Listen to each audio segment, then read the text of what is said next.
자, SK 바이오팜입니다. 자, 이 SK 바이오팜은 뭐 그렇게 아주 두드러지는 종목은 아니죠. 이 종목은 이제 등장 당시부터 이제 앞에도 설명드렸었는데요. 자, 우선 삼성 바이오로직스, 삼성 에피스, 셀트리온 쪽에 이제 바이오시밀러하고 CDMO라는 요 세 개의 회사를 제외하고 이른바 신약을 달고 있는 제약사 이 중에서 요 중에서요 코스피에서 시가총액이 가장 높은 회사는 바로 이 회사입니다. SK 바이오팜 이제 11조가 됐어요. 자, 코스닥까지 합치게 되더라도 이게 이제 코스닥에서의 문제는 이제 알테오젠이 신약을 다루는 회사, 신약을 만드는 회사는 아니니까요. 알테오젠이 신약을 만드는 회사는 아니니까 코스닥까지 합친다고 하더라도 이른바 신약을 달고 있는 기업 중에서는 이 SK 바이오팜이 시가총액이 가장 높습니다. 우리가 이제 ABL 바이오가 이제 이걸 따라 맞추게 될 것이다라고 지금 기대를 하고 있는 거죠. 이걸 기대를 하고 있는데 아직까지는 못 이깁니다. ABL 바이오가 SK 바이오팜이 SK 재벌그룹에다가 코스피 대형주에다가 그래서 이걸 따라잡기가 조금 버겁죠. SK 바이오팜은 이미 돈을 와장창 벌고 있는 회사니까요. 와장창. 이 앞에서 그래서 식약처하고 얘기해서 자주 나왔던 우리 식약처 슈퍼갑 네이처셀에서도 설명을 드리고 여러 번 얘기를 드렸죠. 그래서 자, 이 SK 바이오팜 같은 경우 바로 지난 11월 초에 SK 바이오사이언스가 이렇게 빵 튀어나올 때 이거 들어가시는 거 아니고요. 지금 노려야 되는 거는 이 SK 바이오사이언스를 노리는 게 아니라 SK 바이오팜을 노려야 됩니다. 라고 SK 바이오팜을 노려야 됩니다. 라고 얘기를 들었고, 그리고 또 그 뒤에 분석을 들으면서 그때도 또 이 슈퍼갑 식약처 얘기를 했죠. 뭐 여러분들 잘 아시다시피 옛날에는 말입니다.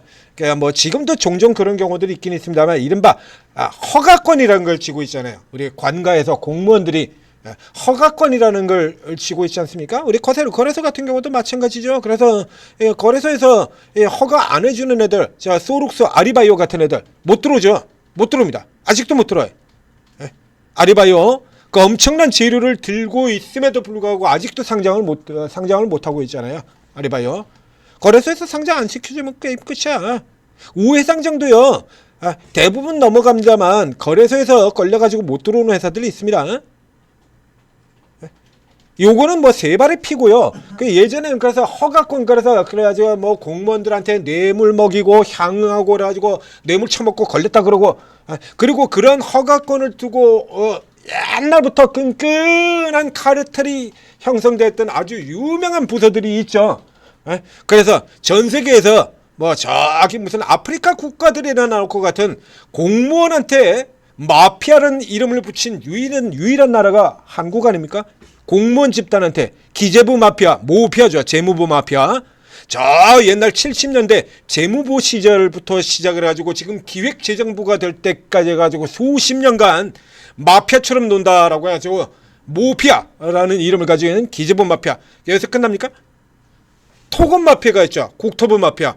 두 군데 이거 건설과 항공 두 군데 쪽으로 들어가는 토건 마피아가 있고요. 그리고 여러분들이 잘 모르시거나 이렇게 마피아라고 얘기하면 이제 일반 사람들 같은 경우 가장 먼저 나오는 게 그 모피아와 그 다음에 토건 마피아, 국토부 마피아인데요. 얘들보다 더 끈끈하고 강력한 마피아가 두 개가 더 있습니다. 한국에는 첫 번째는 교육 마피아고요. 교육계고요. 그리고 그 다음에 저 토건 마피아나 기재부 마피아보다 더 오래되고 더 끈끈하고 강력한데 드러나지 않는 마피아가 보건 마피아입니다. 보건 마피아. 장난 아니죠. 보건 마피아. 굉장합니다. 부처 자체도 그래요. 보건복지부 같은 경우에도 역시 마찬가지 장관이 누가 들어가는 역대로 장관이 보건복지부를 휘어잡은 적이 없습니다. 교육부도 그러죠. 이 행정의 실세들을 장관이 휘어잡아가지고 장관이 원하는 정책을 제대로 펼친 적이 거의 없다는 얘기죠. 이번 정은경 장관이 될지 모르겠습니다만 정은경 장관도 보건부 관료부 출신이기 때문에 아마 안 될 거예요. 자, 이런 흐름들을 가지고 있는데 그 옛날에 그렇게 허가권 가지고 마구 휘두르던 그게 아직도 그대로 유지가 되고 있는 케이스가 아직도 하나가 있으니 그 유명한 식약처 드시겠다. 여러분 보여드렸죠? 식약처 갑질, 슈퍼 갑질. 검색해 볼까요? 얘는요 눈 하나 꼼짝 안 해요. 식약처는 뭐 갑질이고 뭐고 아무리 욕을 하고 그래봐야 대통령 정책 세워봐야 대통령이 정책 세워봐야 대통령이 무슨 정책 세운다 그래도 듣지도 않고 안 하고 콧방구 펑펑 껴버리고요. 예? 슈퍼갑 식약처 지들 마음대로죠. 식약처 오판 갑질 뭐 이러고 식약처 갑질 아니면 말고 식으로 계속 나오죠. 이게 옛날도 아닙니다. 지금 보세요 이거. 지금 보시라고요 여러분들. 이게 70년대도 아니고요 80년대 전두환 시절도 아니고요 지금 현재입니다. 지금 현재 이 현재 시점에도 식약처가 이러고 있어요. 지금 이렇게 현재 시점도 여기 나오지 않습니까? 식약처 오판에 날벼락 나오고요. 식약처 갑질로 뭐 도산 위기에다가 식약처 슈퍼갑에 계속 나오잖아요. 끝도 없어요. 식약처 갑질 아직도 이러고 있어요. 그 식약처 갑질로 지금도 슈퍼갑인데 식약처 때문에 어쩌지? 2010년 전에 이랬습니다. 지금도 슈퍼갑인데 식약처로 이게 한 등급 더 위로 올라가면 어떡할까 그랬는데 아니나 다를까 12년 전에도 슈퍼갑이었었는데 식약처로 덩치가 커지면서 초인류 슈퍼 울트라 메가톤 갑이 돼버렸죠. 지금도요. 지들 맘대로요. 직무표하고 이러고 아주 개판입니다. 완전. 대통령 말도 안 들어. 대통령이 줄기세포 이런 거 규제하지 말라 그랬어도 눈 하나 깜짝 안 하고 있는 이 애들입니다. 거기에 피를 보는 회사들이 몇 있는데 그 중에 가장 대표적으로 지목한 회사가 바로 이 SK바이오팜이다 라는 얘기예요. 앞에 얘기 들었지 않습니까? SK바이오팜이 지금 나오는 이 뇌전증 이거 엑스코프리를 FDA에서 승인받은 게 이게 언제 얘기냐라고 하면요. 세노바메이트 엑스코프리 FDA 허가 이렇게 새롭게 뭔가 진출해가지고 그게 매수까지 나오게 된다면 이것은 상당히 좋은 지금 이제 스테이블 코인 관련해가지고는 이슈가 완전히 쏙 들어가가지고 뭐 얘기가 없으니까 뭐 관련된 자 보시죠. 이 SK의 독자 개발 신약 세노바메이트 엑스코프리입니다. 세노바메이트 이게 미국에서 허가를 받은 거 2019년이고요. 2020년 5월부터 허가 시판이 시작이 됐고요. 유럽 쪽에서는 2021년 당연히 이렇게 들어갔고 그런데 우리는요 이제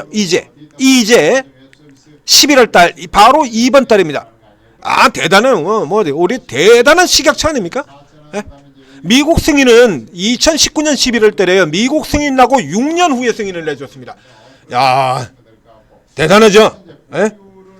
끝내주잖아요. 이게 앞에 나온 것처럼 이렇게 국산 신약 최초로 세계 1위 가능하다라고 하는 이런 평가를 받고 있는 약이거든요. 이게 국산에서 나온 신약 중에 유형량의 렉나자 타그리스를 이길 가능성이 있다. 이건 아직까지 타그리스 못 이깁니다. 그러니까 세계 1위가 없어요. 우리나라 약 만들어진 것 중에서. 근데 이 유한량의 SK 바이오팜의 세노바메이트 엑스코프리는 세계 1위 가능성이 있다라는 얘기입니다. 그래서 그 가치로 인해서 이 SK 바이오팜이 상장되자마자 이렇게 어마어마하게 이렇게 상장이 된 거예요. 그러니까 상장 첫날 올라들어 이게 상장 고가까지 가려면 아직도 더블이 더 올라 들어가야 됩니다. 그러니까 상장 첫날 확 잡아당겨 가지고 이제 요 가격 넘어 들어온 겁니다. 이제 상장 첫날 잡아당겼던 이 주가 이게 최근에도 이렇게 계속해서 이 주가 이게 이 갭 구간이죠. 이 갭 구간 이게 그냥 그대로 벽 갭 난 거 깨질 때 갭 나면서 깨져 내려가고 이게 그대로 벽 이렇게 잡고 있다가 이게 이제 뚫고 들어간 거예요. 그래서 제가 이 얘기 계속 들으면서 이거 아직도 이건 못 뚫고 들어가고 있는데 그래서 이거 지금 들어가셔야 된다. 이게 말도 안 된다 이거. 당연히 나와야지. 그래서 결국에 이게 나왔죠. 그러면 이제 국산 신약 중에서 세계 1위라고 하는 종목이에요. 이거 국산 신약 중에서 세계 1위, 실제로도 그래서 돈을 이렇게 벌고 있는 국산 신약 중에서 최초로 세계 1위가 될 수 있는, 그래서 돈을 이렇게 벌고 있지 않습니까? 이런 종목이 있는데 SK 바이오사이언스는 뭐하러 사냐고. 거기는 백신밖에 없는데. SK 바이오사이언스는 백신밖에 없어요. 뭔 영양가 있다고. 노려야죠 이거. 이 케이스 같은 거 이렇게 계속 노리셔야 되는 거예요 이거. 그리고 가셔야 돼요. 10조에 이게 10조면은 뭐 어마어마하다라고 볼 수도 있겠는데요. 지금 알테오젠이 28조고요. 그리고 지금 들어왔더니 삼성 에피스홀딩스 같은 경우로 보자 이거요. 삼성 에피스홀딩스가 그래서 이게 바이오시밀러하고 신약 아닙니까? 근데 신약 뭐 있냐고 얘가. 야 신약 뭐 있죠? 근데 이게 지금 고가에서 지금 40% 내려와서 이렇습니다. 그럼 뒤집어서 지금 환산을 해보면 이 삼성 에피스가 얘가 지금 9조 2천억이에요. 이런 이 삼성 에피스의 존재 같은 경우에는 SK 바이오팜의 득이 되는 겁니다. 당장 비교되잖아요. 아니 얘가 9조인데 SK 바이오팜도 9조라고? 그제 삼성 에피스 설명드리면서 비교해 드렸지 않습니까? 자, SK 바이오팜이 이게 9조 원 10조가 안 되는데 삼성 에피스가 13조다. 13조에서 시작을 했죠. 삼성 에피스가 너무 높게 시작을 낸 거죠. 그 삼성 에피스를 결국에 까가지고 이제 9조까지 이제 내려놨습니다. 그렇죠. 아래쪽 구간 여기까지 내려놨어요. 얘가 이렇게 해서 다시 치고 올라 들어오죠. 얘가 지금 이러고 치고 올라 들어오지 않습니까?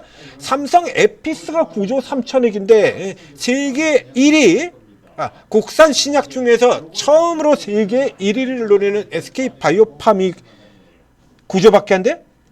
그럼 밀려 올라가는 거죠 이거. 에피스가 올라 들어오면요 SK 바이오팜 자동으로 밀려 올라 들어갈 수밖에 없어요 이거. ABL이 올라가면서 그전엔 니가캠이 올라가면서 ABL이 자동으로 올라 들어갔죠. 제약바이오는 경쟁의 관계로 보면 답 안 나온다라고 얘기 들었잖아요 이거. 같은 등급으로 그래서 밸류에이션 가지고 앱클랜 같은 종목들 큐로셀하고 같은 등급의 회사인데 저기 D&D 파마텍과 올릭스 같은 라인에 있는 같은 등급의 회사인데 D&D 파마텍이 저 위에 있고 올릭스는 그 반밖에 안 됩니다. 자동으로 따라 올라갑니다. 설명드렸죠? 그대로 같지 않습니까? 이 케이스 역시 마찬가지 똑같은 케이스가 되는 겁니다. 이제 이게 예전에 같은 경우 보면 자 이게 플랫폼 3총사 알테오젠 리가캠 알테오젠은 이제 종류가 조금 다른 회사니까 빼고요. 별도로 본다고 할 때 이게 그 예전에는 이제 리가캠 바이오가 선도에 서고 그리고 ABL이 따라가는 형태였어요. 다 예전에는 이번 이렇게 ABL이 미쳐 날뛰기 이전의 구조를 살펴보게 되면 자 이렇게 해서 리가캠 바이오가 나가고 똑같은 그림으로 ABL 바이오가 따라 나가고 이런 형태가 되어 있는 거죠. 그러다 최근에는 반대로 이제 ABL이 미쳐서 나가자 똑같은 ADC 최강자 같은 경우 당연히 따라올 수밖에 없죠. 그래서 리가캠이 이제 요거를 뒤따라 올라 들어오는 이런 형태 이런 쪽의 구조로 되어 있다라고 한다 그러면 이 코스피에서 지금 이 케이스 같은 경우도 그런 겁니다. 그래서 상대적으로 훨씬 더 아래쪽에 처져 있는 에피스 홀딩스가 같은 경우 삼성 이름을 달고 있기 때문에 그렇게 저 아래까지 내려간다라고 보기는 어려요. 이름이 과하게 올라온 거를 뱉어내는 쪽의 구조지. 그렇다고 해서 이게 무슨 저 아래 시가총액 4조 5조 안 갑니다. 그렇게 절대. 삼성자를 달고 있는데 안 내려가요 그렇게. 그러면 이런 종목들이 이제 버티기면서 올라 들어간다 그러면 얘가 이제 상대 저평가가 돼버리는 거죠. 졸지. 그렇죠? 그래서 앞쪽에서 어제 앞에 나왔던 것처럼 삼성 바이오로직스가 상대 저평가가 돼버리고 이 SK 바이오팜이 상대 저평가가 됩니다. 그래서 이 에피스를 노리지 말고 SK 바이오 그리고 삼성 바이오로직스를 노려라. 그제 에피스가 상장될 때 그렇게 얘기를 들었었죠. 그래서 이날 같은 경우에 이렇게 뚝 떨어졌다가 다 잡아서 그냥 들어가 버리잖아요. 그리고 어제 폭락하면서 깨졌다가 지금 다시 올라 들어오는 거고요. 이 셋 중에서 친다 그러면 현재는 얘들은 앞에 보시는 것처럼 이 삼성 바이오팜이라든가 바이오로직스 같은 경우는 이 분할 이슈를 놓고 사전에 미리 주가 잡아당긴 거 있잖아요. 요거 이제 뱉어내는 수준 정도 들어가고요. 그러니까 기본적으로 이 위치에서는 이제 안 내려가고 다시 버티고 이런 그림을 넣고 해야 되는 거고요. 그러니까 SK 바이오팜의 경우는 이제 이게 앞에 그런 것처럼 저평가가 되는 겁니다. 에이프릴 바이오 같은 이런 저평가 종목이에요. 왜? 이 자체로도 뭐 나쁠 게 없는데 남들이 더 올라가거든. 남들이 쫙 올라가거든. 못 올라갈 이유가 없죠. 왜 못 올라가야 되는데? 예? 삼성 SPS가 13조를 하는데 SK 바이오팜이 왜 10조에 머물러 있어야 되죠? 뭘 봐서? 예? 뭘로 봐가지고 얘가 10조에 머물러 있어요. 더 낮은 주가의 시총에 머물러 있어야 되는 거냐 이거야. 아니죠. 그래서 이 케이스 같은 경우는 에피스의 분할 상장이 밀어 올리는 재료로 작동이 되는 겁니다. 밀어 올리는 재료로. 자, 그래서 이제 중기 벽을 뚫고 넘어 들어갔어요. 그래서 이 중기 저항벽, 이 벽을 뚫고 이제 넘어 들어가고 있죠. 여기 이 자리. 자, 앞쪽에 하나 있었고요. 그리고 이제 두 번째 자리에 저 앞쪽에 보면 주가 상장 초에 슈팅 들어갔다가 쭉 내려와 가지고 저점을 형성하던 자리. 요게 지금 그대로 연결이 되죠. 저점. 그다음에 까져서 박살났다가 상장 초 가격까지 내려갔다 다시 돌아서 또 막히고 밀렸던 그 자리. 요거를 지금 뚫고 넘어 들어갔습니다. 보이시죠? 이제 쭉 라인 더 간다는 얘기죠. 더 간다는 얘기입니다. 그래서 이런 거는 이제 주가 눌려 들어오면 자, 이걸 서둘러서 위로 마구 치고 들어가는 그런 유행의 종목은 아니에요. SK 바이오팜도. 그래서 이렇게 막 슈팅 나오고 그럴 때 따라 들어갈 필요가 없습니다. 그래서 라인 잡고요. 아래쪽으로 밀려 떨어져 나오면 그때 들어가시면 돼요. 이거 가까운 추세에서 하나, 그리고 이렇게 밀려 떨어지는 21선 아래로 깨지면 추가한다 이렇게 놓고 보시면 되겠네요. 13만 원 선 정도, 요 정도 전저점 근처로 들어오게 되면 전고점 근처죠. 전고점 라인 근처로 들어오게 되면 1차. 그다음에 요 아래 깨지고 내려오면 2차. 더 내려오면 더 사셔도 됩니다. 관계없습니다. 자, SK 바이오팜이었습니다. 전재투자TV 구독, 좋아요 눌러주시고요. 그래서 이런 종목들 여러분들이 안전하게 수익을 낼 수 있는 이런 종목들 제가 찾아드리고 분석해드리고 비교해드리고 이쪽으로 가라 저쪽으로 가라 방향 다 제시드리고 있죠. 돈을 못 버는 게 비정상이죠. 이렇게 다 알려드리고 있는데 자 오르고 들어오셔서 도움 받으시고 전재투자TV 구독, 좋아요 눌러주시고, 그리고 오르고에 들어오면 이렇게 각자 주특기 분야 가지고 이런 거 찾아내가지고 공략해서 이익을 내시는 분들이 무려 20번이나 있다는 얘기입니다. 여러분들이 잘 모르는 분야까지 다 커버해드린다는 얘기예요. 오르고 도움 받으시고 성공 투자하시기 바랍니다.